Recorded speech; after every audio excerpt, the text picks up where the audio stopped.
Dear students, in this video, you will learn about torque equation, problems on torque equation, condition of maximum torque. First, we will see the torque equation. Torque equation of the three-phase induction motor depends on three factors. The first factor is the part of rotating magnetic field which reacts with rotor and is responsible to produce the induced EMF in rotor. And second factor is the magnitude of rotor current in running condition. And third factor is power factor of the rotor circuit in running condition. So what are the three factors? The first factor is rotating magnetic field and second one is rotor current in running condition and power factor of this rotor circuit in running condition. At standstill condition, torque will be is equal to 0 since there is no moment, that's what torque will be is equal to 0 at standstill condition. So while running condition only we can calculate the torque equation, that's what. So here we are considering the magnitude of the rotor current and power factor we are considering in running condition. And we will next we will move to the torque equation. Torque is proportional to pi I2R cos pi 2R. That is the equation number 1. So where pi is directly proportional to induced EMF. Pi is directly proportional to E2 in this expression. So where pi is equal to flex responsible to produce induced EMF, I2R is equal to rotor running condition and cos pi 2R is equal to running power factor of motor.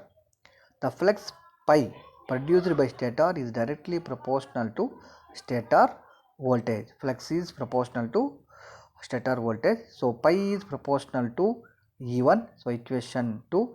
Well, E1 and E2 are related to each other through the ratio of stator runs to rotor turns, that is K. So E2 by E1 is equal to K. So what we can write? So E2 and E2 and E1. So E2 and E1 is directly proportional.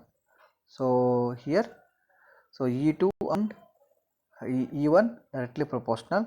So that's what. So in this equation directly we can write pi is proportional to E2. So using the equation 3 and 2, so we can write in place of pi we can replace E2. In place of pi we can replace E2, right?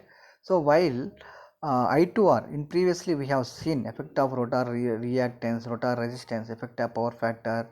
So according to that one, so I2R is equal to E2R by Z2R. So here E2R is equal to S into E2 and Z2R is equal to R2 square plus X2 square, X2R square. So X2R is equal to S into X2. So those relations in previous video we have seen. So next one, cos pi to R is equal to R2 by Z2R. So Z2R is substitute in this equation, we will get equation 6. From equation 1, 5, 6. So 5, 6, substitute the relations in equation 1. From 5, 6 equation relations, substitute equation 1. So you will get torque is proportional to E2 into S into E2 by root of R2 square plus S X2 square into R2 by root of R2 square plus S X2 whole square. So finally what we can write? So E2 and E2 will be product S into E2 into R2 by, so root and root will cancel, R2 square plus S into X2 square. So this is Newton meter. So this is a torque equation. So torque is proportional to S E2 square R2 by R2 square plus S X2 square. So next one also we can write proportionality if you remove, so we have to multiply with K. So K if you multiply, so you will get this equation number 7. K is a proportionality constant. So final expression of torque multiply with K, so you can remove the proportionality constant. The constant K is provided to be 3/2 for 3-phase induction motor. So this is important. So constant K is the 3/2 for 3-phase induction motor. So 3/2 pi ns. So ns represents the synchronous speed in revolutions per second, RPS. Ns by 60 will get.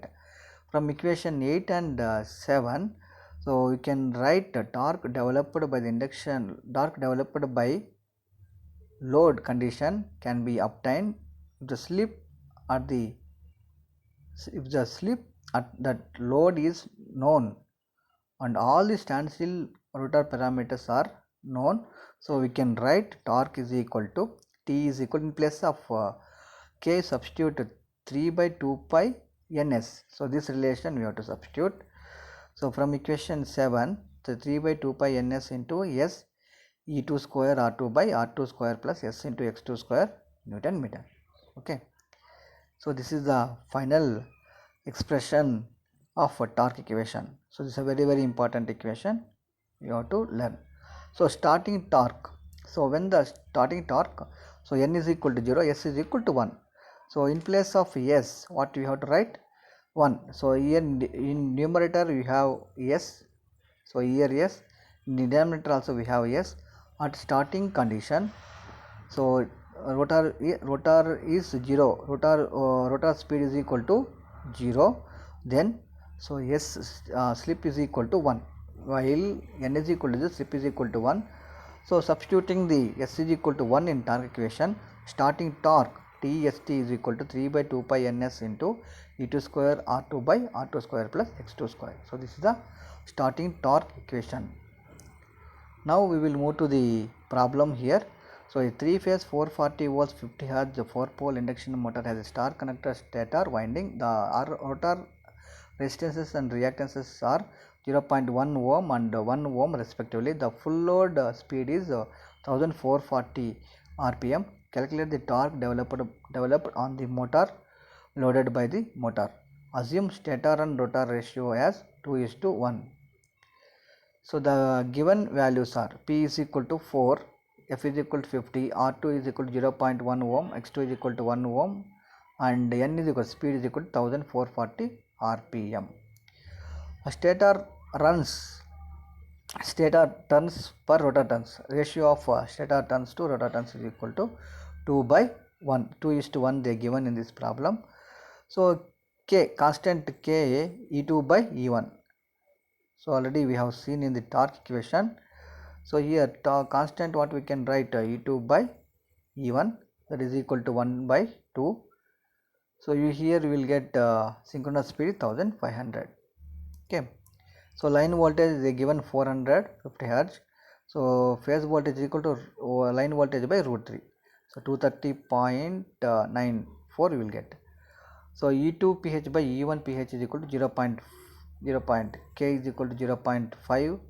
So we got it from the relation K value. So next one, EP second voltage E2 pH, so is equal to 0.5 into primary voltage E1 pH. So you got 115.47 volt. Full load slip, we have slip equation ns minus n by ns. So according to that 0.04 ns we got, and ns by 60 is equal to 1500 by 60, that is equal to 25 rpm. That is equal to 25 rpm. Now torque 3/2 pi ns into S into E2 square by E2 square R2 by R2 square plus S into X2 square. So substituting all the values in the torque equation, so we can calculate the torque developed by the motor at full load condition. So torque developed by the motor is 3/2 pi. So ns is 25 into S is 0.04, E2 is 115.47 square, R2 is 0.1 resistance. So R2 square is 0.1 square plus S into 0.04 into 1 whole square. So this is a so from this you can calculate the calculate the torque developed by the motor. Now here we have a one relation condition of maximum torque, where we can get the condition of maximum torque. So what we have to do, so we have to differentiate with respect to S. Torque equation we have to differentiate with respect to S. So torque equation K into S E2 square R2 by R2 square plus S into K2 S into X2 square. So we have to differentiate. If you differentiate U by V method, so in differentiation UV method, U by V method is there. So UV method you have to differentiate. So for here what we are writing is S into x2 square whole square, you can write S square x2 square you can write. So substitute and so differentiate. So differentiation you have to follow UV method. So finally after differentiating, so simplifying, so you can get S is equal to slip S is equal to R2 by X2. So neglecting negative slip, so negative slip if you remove, so finally what will get, slip R2 by X2. So this is the slip at which the torque is maximum. So when S value is equal to R2 by X2, then maximum torque we can get from the induction motor. The motor slip Sm is equal to R2 by X2. So this is the condition for maximum torque. So it is a ratio of standstill per value of resistance to reactance of rotor. So resistance and reactance of rotor, if you take ratio, then you will get the slip. So in that condition, from the induction motor you can get maximum torque. So when the torque produced by induction motor is maximum when R2 by X2 is equal to S. So this is about torque equation, one problem we have discussed, and condition for maximum torque. Okay, so in next video, so we will see torque slip characteristics of induction motor. Okay, thank you everyone.